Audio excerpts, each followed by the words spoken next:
Hi guys, welcome to our channel cooking with Likhitha. ఈరోజు వచ్చేసి short ఏంటంటే సముద్రంలో ఉంటుంది ఉప్పు మలిగితాంటి చేసింది కమ్మటి పప్పు. ఛానల్ ఈ వీడియో నచ్చినట్టయితే మా ఛానల్ని సబ్స్క్రైబ్ చేసుకోరు, అట్లనే లైక్ షేర్ చేసుకోరు, గంట కూడా కొట్టండి. గంట కూడా కొట్టుర్రు. Bye friends. హాయ్ అండి, good afternoon. Welcome to my channel cooking with Likhitha. ఇవాళ నేను ఈ బుడమకాయతోని ఫ్రై చేస్తున్నా, అంటే కూర చేస్తున్నా. సేమ్ సొరకాయ ఆలుగడ్డ ఫ్రై లాగా అట్లా ఉంటుంది కూర, సూపర్ ఉంటుంది. ఫస్ట్ అయితే ఇవన్నీ ఉన్నాయి, 7 ఉన్నాయి. కానీ 7 తీసుకున్నా ఇంతే కూర అవుతుంది, ఎక్కువ కూర ఏం కాదు. వీటిని ఇప్పుడు పొట్టు తీసి చిన్న ముక్కలు కట్ ఇవ్వండి. ఇట్లా కట్ చేసుకొచ్చిన చిన్న ముక్కలు, సన్న ముక్కలు. అబ్బా, దీనికి అర్ధగంట పట్టింది అమ్మ బాబాయ్. నాకు చేయని వస్తుంది కట్ చేసేదాకంటే. పొట్టు తీసి కట్ చేసేదాకంటే ఇంత చిన్న ముక్కలు కట్ చేస్తే అర్ధగంట అయింది నాకు, దేవుడా. ఇప్పుడు ఇది ఆల్రెడీ స్టవ్ ఆన్ చేసిన, ఆయిల్ వేస్తాను. అది ఫ్రై అంటే మొత్తం ఆలుగడ్డ ఫ్రై లాగా క్రిస్పీగా ఏం కాదు కదా, నార్మల్ సొరకాయ ఫ్రై, బీరకాయ ఫ్రై లాగా ఉంటుంది కదా. కాబట్టి మరీ ఎక్కువ అంటే ఓవర్గా ఆయిల్ ఏం అవసరం లేదు. చూడండి, ఇంత సరిపోతుంది. నా స్పూన్తో ఒక 3 స్పూన్లు అనుకోండి. ఇప్పుడు నూనె వేడిగా, ఇప్పుడు ఈ ఆయిల్ ఆగింది కదా, కొన్ని ఆవాలు, కొంచెం జీలకర్ర. అబ్బా, దీంట్లో మినపప్పు నిండుకున్నట్టుంది, పొయ్యలే, మర్చిపోయినా. ఇప్పుడు ఏడైగా తాల్పు మాడిపోతుంది పోయేదాకంటే. పోయి ఏదో ఒక చుక్క వేసినామంటే వేసినా అన్నట్టు వేసినాం. నెక్స్ట్ పసుపు, నెక్స్ట్ కల్లేమాకు, కొత్తిమీర 2 ఉన్నాయి దీంట్లో.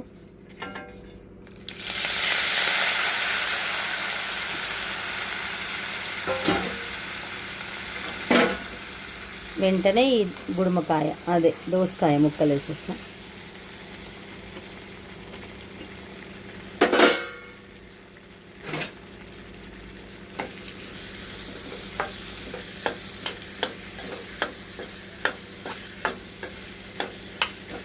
ఒకసారి మంచిగా కలిపేసి, ఇది అయ్యో చిన్న ముక్కలు ఇది చేస్తా అనుకున్నా, మర్చిపోయినా.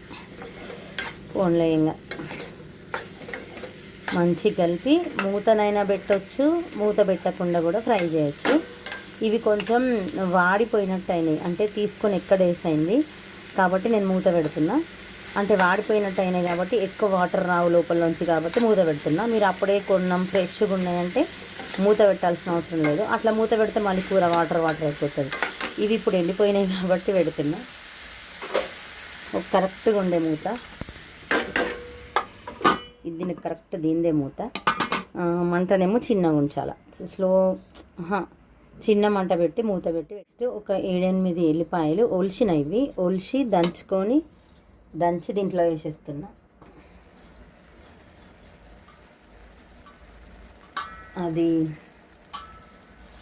ఈ ఎల్లిగడ్డ తాల్పులు వేసే అవసరం లేదు, ఇప్పుడు దోసకాయలు వేసిన తర్వాత కూడా వేయచ్చు. తాల్పులు వేస్తే ఇంకా మాడిపోతుంది, దీంతో మగ్గితే సూపర్ స్మెల్ వస్తుంది ఎల్లిగడ్డ. మళ్ళీ ఈ దోసకాయ కూర అన్నంకే కాదు, చపాతీకి, జొన్న రొట్టెకి కూడా బాగుంటుంది. నేను 2-3 సార్లు ట్రై చేసిన, అందుకే చెప్తున్నా. ఇంకొకటి ఏమి చెప్తాను బాబా, మర్చిపోయినా, టైంకి గుర్తుకురావు నాకు. కానీ ఇది మంచి గోలాల మాత్రం. మనం ఇప్పుడు బీరకాయ కూర చేస్తాం చూడండి దగ్గరికి, అట్లా. దీంట్లో ఉల్లిగడ్డ నేనేం వేయలే, మీకు నచ్చితే ఉల్లిగడ్డ వేయండి, నేనైతే వేయలేను. ఎందుకంటే నాకు ఎందుకో ఉల్లిగడ్డ వేస్తే మంచిగా అనిపించలే కూర ఒకసారి, అందుకే నేను ఇప్పుడు వేస్తలేను. ఇది మాత్రం మంచిగా ఫ్రై కావాలి, ఇట్లా దగ్గరికి ముడుచుకొని వస్తుంది, అప్పటి వరకు ఫ్రై కావాలి.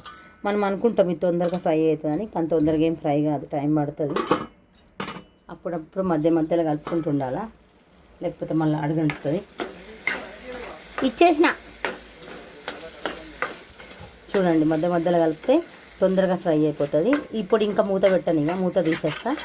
మూత తీయకపోయింది అనుకోండి మళ్ళీ మొత్తం ఇట్లా మెత్తగా అయిపోతుంది, కానీ పైన లేయర్ ఇట్లా ముడత కాదు. అంటే మన ఆలుగడ్డ ఫ్రైకి అయితే చూడండి అట్లా కాదు. అట్లా కావాలనుకుంటే ఇప్పుడు ఈ స్టేజ్లో ఇంకా మూత పెట్టాయి. మూత పక్క పెట్టేస్తున్నా. చూడండి, ఒక 10-15 నిమిషాలు అయింది. 15 నిమిషాలకి ఇంత ఫ్రై అయింది. చూడండి, తొందరగా ఫ్రై అవుతుంది అనుకుంటాం కదా, కానీ కాలేదు. నేను ఫస్టే చెప్పలేనా, మనం మంచిగా ఫ్రై చేయలేమనుకోండి అంత దోసకాయ ఒకలాంటి స్మెల్ వస్తుంది, పచ్చి వస్తుంది. కాబట్టి మంచిగా ఫ్రై చేయాలి. ఇప్పుడు ఇంకొక 5 మినిట్స్ పడుతుంది టైం ఈజీగా. కానీ మూత ఏం పెట్టను, మూత పెట్టకుండానే ఫ్రై చేస్తా. ఇదిగోండి ఒకసారి చూద్దాం ఎంతవరకు ఫ్రై అయింది అనేది. కాలుతుంది, కొంచెం జాగ్రత్త.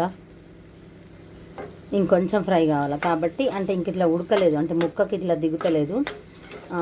ఫస్ట్ ఇక ఉప్పు వేసేస్తా. ఉప్పు వేసేసరికంటే కొంచెం మగ్గుతుంది కదా, కింద అంటుకుంటుంది చూడండి. కానీ కూర సూపర్ టేస్ట్ ఉంటుంది తెలుసు. ఇంతే సరిపోతుంది. ఇది కొంచెమే ఉంది, మీకు ఎట్లా కనిపిస్తుందో కానీ ఇగో అయ్యో కింద పడే. జస్ట్ ఇంతే సరిపోతాయి, ఎందుకంటే కొంచెమే కూర కదా. నేను చెప్పిన మీకు అన్నీ అంటే 7 కాయలు కోసిన కదా, ఎంత కూర అయింది చూడండి. ఇది ఇంకా ఫ్రై అయ్యి ఇంకా దగ్గరికి వచ్చేదానికంటే ఇంకా ఇంతే అవుతుంది, బుక్కడే అవుతుంది. ఒక పూటకైతే సరిపోతుందిలే, రాత్రి సంగతి దేవుడెరు. ధనియాల పొడి. కళ్యాణ్ జర మెల్లగా మాట్లాడగలరా, ఇలా మొత్తం నీయే గట్టిగా అరుస్తున్నావు ఇట్లా. ఫస్ట్ కొంచెం బెల్లం, ఇది నార్మల్ బెల్లం, ఇది తాటి బెల్లం, అందుకే కలర్ ఉంది. ఇక మళ్ళీ దాంట్లో కూడా వేరే దగ్గర దాంట్లో పెడితే మళ్ళీ మర్చిపోతాను, 2వ కళ్ళు వేసిన ఏమవుతుంది బెల్లమే కదా అని. కొంచెం ఇది దోసకాయ ఇంతే. దోసకాయ కొంచెం పుల్ల ఉంటుంది కదా, నాకు తీయగా అంటే మాకు కూరలలో బెల్లం వేసుకోవడం అలవాటు కాబట్టి నేను వేసుకుంటున్నా. మీకు నచ్చదు అంటే చాలామంది తినరు కదా బెల్లం చక్కెర కూరలలో, మీరు స్కిప్ చేసేయండి పర్లేదు. నేను మాత్రం వేసుకుంటాను. నాకు అట్లా తీయగా పుల్లగా వస్తే కమ్మ వస్తుంది కూర, తీయగా వస్తుంది, పుల్లగా వస్తుంది, కారం వస్తుంది, అన్నీ వస్తాయి. అప్పుడు ఇక మంచిగా ఉంటుంది. కారం దీంట్లో నేను మిరపకాయలు ఏమి వేయలేదు, ఎండుమిరపకాయలు వేయలే, పచ్చిమిరపకాయలు వేయలే, ఏం వేయలే, ఓన్లీ కారం. చిన్న ఒక సగం స్పూన్, నా స్పూన్ ఉంది కదా దాంతో సగం గీకి చేసేస్తున్నాయి. ఏమంటారు దీన్ని, మూకుడు. దీంట్లో పల్లీల పొడి. నేను నువ్వుల పొడి వేయని ఒక్క కూర అనుకుంటా ఇది, నాకు తెలిసి, నాకు గుర్తున్న కాడికైతే. ఎందుకంటే ఇది కొంచెం స్వీట్నెస్ పెరగాల, ఇట్లా తిక్కగా అంటే ఇట్లా పట్టుకున్నట్టు ఉండాల కూర అని నేను దీంట్లో పల్లీల పొడి వేస్తాను. నువ్వుల పొడి వేస్తే ఏమో అయిపోదు, ఏదో చేంజ్ అవ్వదు. నాకు అట్లా పల్లీల పొడి వేసి అలవాటు అయిపోయింది ఇలా, అంతే.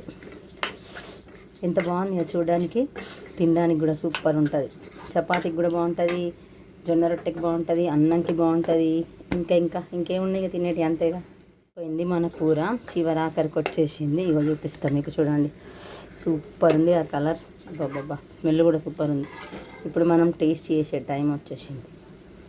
టేస్ట్ చేసి ఇస్తున్నా. అమ్మ కాలుతుంది.